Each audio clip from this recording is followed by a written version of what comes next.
Bonjour Mamadou Wane. Bonjour madame. Voilà, Mamadou Wane, vous êtes sociologue expert en analyse politique et sociale. Déjà, comment analysez-vous le phénomène des étrangers au niveau des rues de Dakar, les rues de Dakar qui sont transformées dortoirs par des étrangers? Que pensez-vous de ce phénomène qui prend de plus en plus de l'ampleur? Bon, mais moi je pense que d'abord il faut le remettre dans son contexte historique. Et dans le contexte historique, il ne faut pas oublier que Dakar a été la capitale de l'AEF, l'Afrique occidentale française, durant la colonisation. Et Dakar était la capitale économique, la capitale politique, la capitale administrative et économique surtout. J'insiste sur ce point. Bon, les gens venaient de l'intérieur du Sénégal, de certains pays pour chercher du travail. Donc, bon, c'était déjà cette vague d'immigration qui était normale parce que c'était le même espace territorial. Voilà. Donc, bon, d'abord, ça, c'est le truc historique. Ça a continué. Dakar a gardé son statut de ville qui pourvoit en offre de toutes les opportunités économiques, à mon avis. Donc, les gens ont tendance à venir ici, et ce qui est normal. Après aussi, l'indépendance a continué, comme je dis. Et puis, il y a ce qu'on appelle l'ouverture. La marque déposée du Sénégal, c'est quand même la teranga. Le Sénégalais n'est ni xénophobe, le Sénégalais, il y a une attitude, à mon avis, qui est une valeur, qui est devenue une valeur universelle. Il ne faut pas, à mon avis, qu'on reprenne les thèses d'extrême droite qui est en vogue en Europe, où c'est tout le temps les étrangers, la discrimination. Il ne faut pas qu'on tombe là-dessus. Le Sénégal doit continuer à jouer un rôle politique pour la création des États-Unis d'Afrique. Les États-Unis, comme on dit. Donc, nous, aujourd'hui, il faut qu'on évite la stigmatisation de ce qu'on appelle des étrangers. Pour moi, les ressortissants de la CEDEAO ne sont pas des étrangers au Sénégal.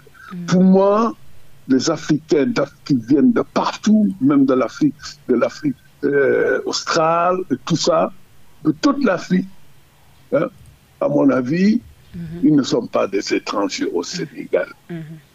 Ça, c'est très clair. Et maintenant, c'est clair qu'il y a beaucoup de ressortissants, des Africains qui viennent du Niger, qui viennent de certains pays limitrophes, qui viennent manger et qui sont dans la rue, à cause aussi des situations d'insécurité dans leur pays. Il faut dire la vérité.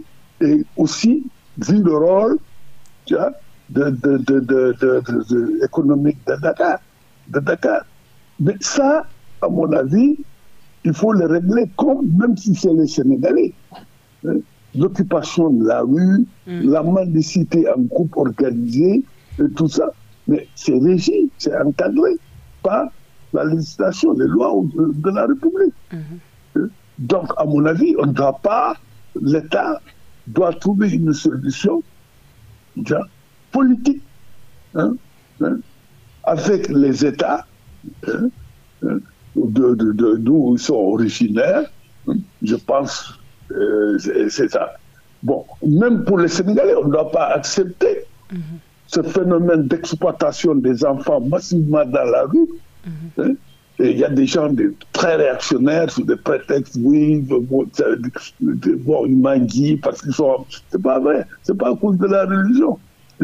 On utilise les enfants pour capter, comment dirais-je, le monde pour capter, c'est devenu un business. Voilà. Voilà, donc pour mais les rues de Dakar transformées en dortoirs. Oui, la majeure partie de ces gens-là viennent de la sous-région. Et un problème de sécurité se pose aussi, Wane. Non, c'est ce que je dis. Je dis il faut trouver des solutions selon les lois de la République. Qu'ils viennent des pays limitrophes ou qu'ils soient sénégalais, on ne doit pas, il faut appliquer la loi. Mais éviter maintenant de stigmatiser, oui, les étrangers, les trucs comme ça, c'est parti comme ça. Moi, je l'ai vécu dans ma chair en France, en Europe, actuellement aux États-Unis, pareil. Mais le Sénégal ne peut pas tomber dans cette déshumanisation, le Sénégalais aussi, il est partout dans le monde. Donc pour moi, il faut trouver une solution. Je suis d'accord absolument avec vous qu'on ne doit pas accepter l'occupation des espaces publics par des groupes, n'importe quel groupe social, qu'ils soient étrangers ou qu'ils soient sénégalais. La loi ne fait pas de différence en disant oui, telle loi elle est valable contre les étrangers. Non. On dit que toute personne, si vous prenez maintenant l'article, vous prenez la loi sénégalaise contre des personnes, contre la traite humaine, je dis, notamment les enfants et les femmes. Il ne dit pas que cette loi c'est contre uniquement les étrangers. C'est une loi qui dit que toute personne qui organise, qui héberge, etc., bon, tous les éléments constitutifs de la traite et qui exploite, comme par exemple la mendicité d'autrui, est passible de ça, etc., etc. Il y a toute une politique pénale qui vise aussi bien les étrangers, ce qu'on appelle entre guillemets les étrangers, que les Sénégalais. Mais moi, franchement, cette façon de stigmatiser les étrangers, surtout des Africains, je dis ça ne répond pas à nos normes socioculturelles de teranga, de valeurs. Voilà. Donc vous n'êtes pas, Mamadou Wane, vous n'êtes pas d'accord avec ceux qui demandent l'exigence d'une carte de séjour pour les étrangers. Vous n'êtes pas d'accord, comme le cas du député Tahirou Sarr, qui veut qu'on identifie les étrangers, surtout ceux qui viennent de l'Afrique, de la sous-région. Je ne suis pas d'accord. Pourquoi? Je ne suis pas d'accord qu'on exige des cartes de séjour à des ressortissants africains, membres de la CEDEAO. Premièrement. Deuxièmement, parce que politiquement, nous devons aller vers la constitution des États-Unis d'Afrique. C'est ce que je dis. Il y a un pays, par exemple, je pense que c'est la Namibie, que tout Africain, je dis très bien, il y a des pays comme la Namibie, j'ai oublié, il y a un autre pays où tout Africain, détenteur peut rentrer sans visa. Mais maintenant, les autres pays, oui, les pays européens, les pays machin, etc. Mais les pays africains, nous devons favoriser aujourd'hui ce qu'on appelle l'intégration. Bon, prenons l'intégration. Moi, je ne suis pas d'accord qu'il y ait des cartes de séjour exigées aux Africains. Il faut arrêter cela. Nous devons construire les États-Unis d'Afrique. Si on met des barrières, ce n'est pas normal. La CEDEAO, c'est la libre circulation des personnes et des biens. Aucun membre de la CEDEAO ne doit rentrer au Sénégal. On doit exiger des cartes de séjour. Même si les autres pays l'exigent, le Sénégal, ce n'est pas ça. Nous, on est identifiés. On a notre ADN. Maintenant, ceux qui ont fait l'Europe, qui veulent utiliser ici les thèses d'extrême droite, il faut qu'on leur dise non. Les Africains ont trop souffert de la balkanisation. Les Africains ont souffert de l'esclavage. On ne va pas encore dire oui, Sénégal. Le Sénégal, on ne fait même pas 200 et quelques. Le Sénégal, c'est un petit pays de par sa superficie. Même pas 200 000 km². Par rapport au Mali, par rapport aux autres pays qui font 1 million et quelques, le Tchad, etc., etc. Nous, on est à l'avant-garde. On est porteur de valeurs panafricaines. C'est ça notre choix. Notre vision politique, c'est de construire les États-Unis d'Afrique. Ce qui maintenant, pour des gains politiques, comme le Rassemblement national en France, ou tout ce mouvement qu'on voit aujourd'hui dans le monde, inspiré des États-Unis, etc., où on exclut l'autre, on les enchaîne, on les met dans... Non, il faut arrêter cela, on ne va pas accepter ça au Sénégal. Voilà. Il y a une information, l'Office central de répression du trafic illicite des stupéfiants Ocrotis a démantelé un vaste réseau de trafic de drogue ici au marché Castor. Elle a permis de saisir 61 kepas de couches, 14 pierres de crack, une moto, 7 pouces café, donc des Guinéens, 21 téléphones portables et de l'argent public. Encore une fois, le débat sur la régularisation des étrangers revient avec cette information. C'est de la manipulation. Ça me rappelle la même chose. En France, ils vont dire oui, c'est des Sénégalais, des trafics de drogue, etc. Bon, il faut arrêter, c'est juste ça. Tout trafiquant de drogue, qu'il soit sénégalais, qu'il soit machin, dans les trafiquants de drogue, il y a toutes les nationalités. Toutes les nationalités. Il y a des Sénégalais, il y a des trucs. Il faut faire des enquêtes. Et maintenant, donner le pourcentage. On peut le ventiler à partir des variables. Bon, nationalité, sexe, bon, âge et tout ça. Je vous assure que vous allez voir le retour de tout le monde. C'est la même chose aux États-Unis, les grands trafiquants de drogue, c'est des Mexicains qu'on met dans une situation, c'est incroyable. Nous, on a vécu à l'extérieur.